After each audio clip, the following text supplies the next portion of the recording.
your Irish Channel blocks? Because here's the thing. Most buyers who reach out to us about this neighborhood have already watched our vlog and our map tour. They've seen the porches, the restaurants, the Magazine Street corridor. They're sold on the feeling. And that's exactly where things go sideways. Because the Irish Channel isn't one neighborhood, it's a dozen micro decisions stacked on top of each other. The block you pick, the permit history you pull, the flood zone you're sitting in, the HDLC rules tied to your specific property, those details don't show up in a vlog. They show up after you're under contract. So this video is different. Scripts 53 and 54 gave you the map and the lifestyle. This one is the decision maker's guide. We're going deep on the real pros, the real cons, and the specific things that catch buyers off guard, so you know exactly what you're getting into before you fall in love with a front porch.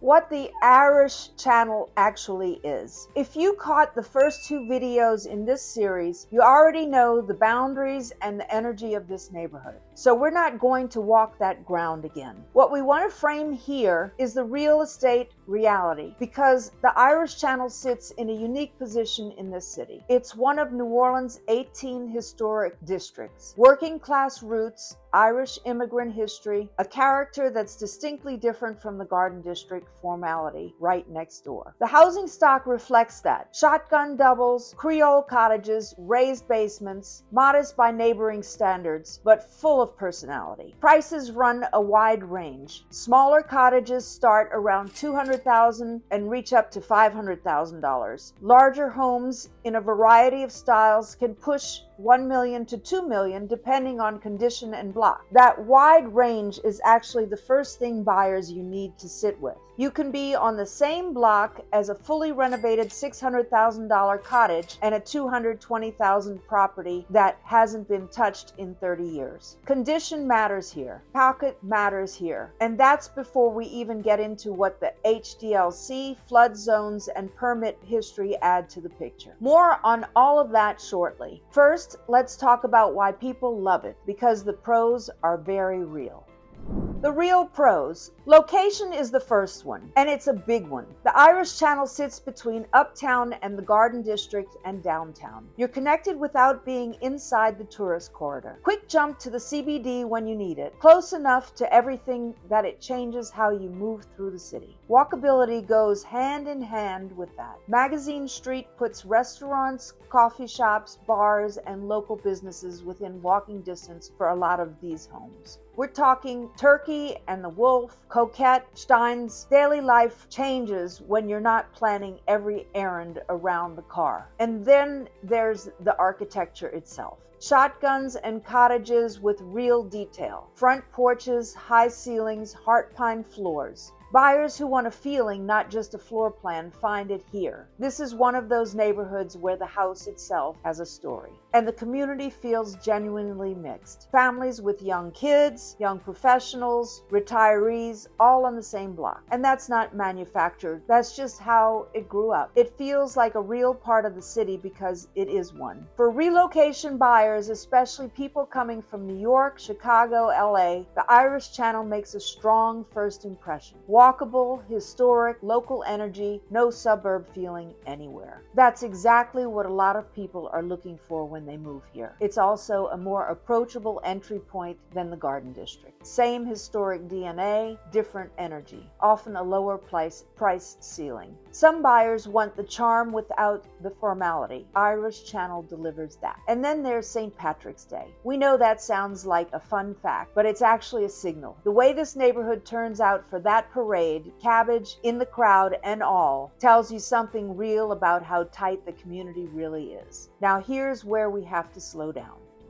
The real cons. The most important thing we can tell you about the Irish Channel is this. Block-to-block variation is real, and it matters more here than almost anywhere else in the city. The Laurel Street pocket near Pleasant Street, more settled, more renovated, prices reflected. Blocks closer to Tchoupitoulas, more mixed, more transitional, more upside, but also more uncertainty. The Magazine Street adjacent blocks, highest foot traffic, most commercial energy, and not always what buyers picture when they imagine a quiet residential street. These aren't small differences. They're the difference between a block that feels ready and a block that's still figuring itself out. Our rule of thumb: never evaluate a home without walking the full block in both directions. Photos online never tell the full story here, and this is the one neighborhood where local guidance matters more than almost anywhere else in the city. Parking is the next one, and we bring it up because it surprises people faster than almost anything else. These homes were built long before modern parking expectations. No driveway, no garage, street parking only on a lot of these blocks. That's fine in theory. In practice, after a year of circling for a spot after work, it wears on people. Ask every seller directly, where do you actually park? Smaller lots and tighter spaces go with that. Compact living is part of the charm here, but it's also a real constraint. A big yard, wide separation between homes, off-street storage, hard to find. Buyers coming from the suburbs almost always underestimate this until they're living it. And then there's the price per square foot reality. You may pay Garden District adjacent prices for a significantly smaller footprint. That's not a mistake. It's a different value system. You're paying for location, character, and walkability. But you have to go in with eyes open, especially if you're coming from a market where that same budget buys you considerably more space. Now the HDLC. This is where we spend the most time with buyers because it's the one that creates the most surprises. Every exterior change on a historic property requires a design review. Roof, vents, siding, window replacements, even paint on certain structures. All of it goes through the commission. Demolition of a facade requires pre-approved redevelopment plans before any permit gets issued. There are no speculative teardowns, and unpermitted work gets caught. A $16,000 fine was recently issued for an unpermitted demolition involving roof and wall removal at a nearby property on 4th Street. Here's what that means for buyers. If the previous owner did work without HDLC approval, that liability transfers to you at closing. Pull permits before you make an offer. Every time, no exception. There's also active FEMA-funded infrastructure work across several blocks, full street reconstruction and resurface repairs. Construction disruption in the short term, but it signals long-term investment. That's a trade-off worth understanding. Insurance is a number that changes everything. The Irish Channel sits across a mix of flood zones. Some blocks carry lower risk, others require mandatory flood insurance, and elevation certificates vary property to property on the same street. When you stack flood insurance, homeowners insurance, and wind and hail coverage together, the monthly carrying costs can look very different from what your initial budget assumed. Always run the full insurance number before making an offer, not after. Older homes mean older electrical, older plumbing, older roofing. Each of those is an insurance factor and a potential renegotiation point during inspection. The front porch is beautiful. The cost of ownership is real. Get the full picture before you fall in love with the property. And finally, this is not the quietest option. If you want slower, tucked away, and private, Irish Channel probably isn't it. The energy that makes it appealing is also the energy that follows you home. Urban, not suburban. That gap matters depending on where you are in life.